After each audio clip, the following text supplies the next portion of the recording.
I'm Wendy Walker with Cornerstone Assisted Riding and Equitherapy, and we're a small therapeutic riding center that provides equine-oriented activities for children and adults. Equine-assisted activities carefully planned by our accredited instructors help people feel better emotionally and physically. This is serious therapy. It's therapy for people who have a number of disabilities and disorders, mental, physical, cognitive.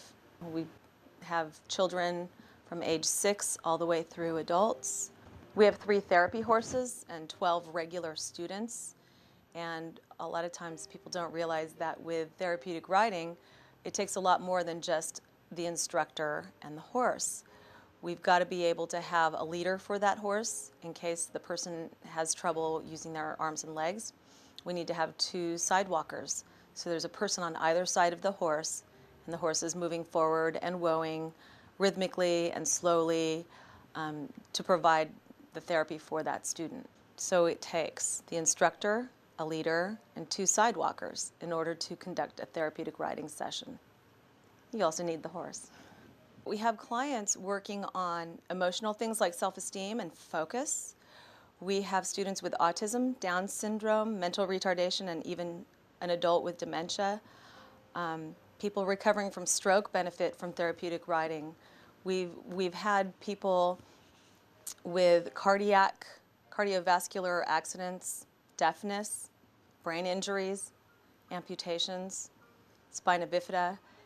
There are so many things that the horse does to help rebuild neurological pathways in the human body, and it's the rhythmic 4-beat walk of the horse that actually rocks the human's hips and uses muscles, forces the person to use muscles that they don't even know are there, requiring them to balance every step that they take. Everyone involved with therapeutic riding, even people who know nothing about working with horses, can see that these gentle, sentient beings are trying to help, and they do their best to help students improve balance, muscle tone, self-esteem. They may not know that's what they're doing, but that is what they're doing, and they seem to figure it out intuitively. I've seen a horse actually kind of grow roots when a student started having a seizure on his back. Stayed still for the emergency dismount, stayed still while the paramedics came, and just acted like, yeah, it's all in a day's work for him. I've seen all of our horses at one time or another use a shoulder to hoist a student back into the saddle when they start to, slip off just a little bit. It was about 103 degrees for our lesson debut at American Canyon Training Center.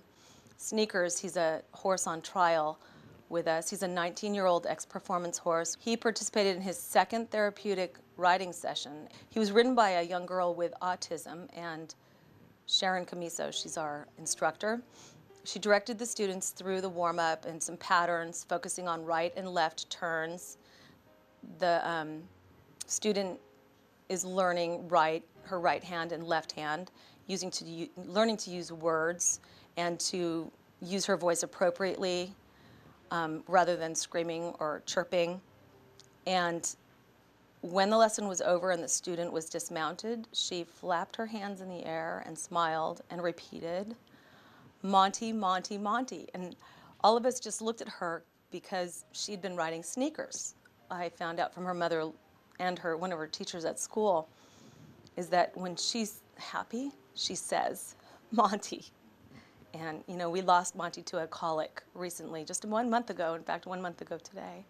And so we want to dedicate this award to Monty, because all the other therapy horses have to fill his shoes. That's what keeps the volunteers coming back. When it's hot and dusty and not very glamorous, you want to come back and help out because of what this program does for the kids. Helping out with the horses at Cornerstone, it's very rewarding. You're making life better for other people when you're helping out at a nonprofit like Cornerstone.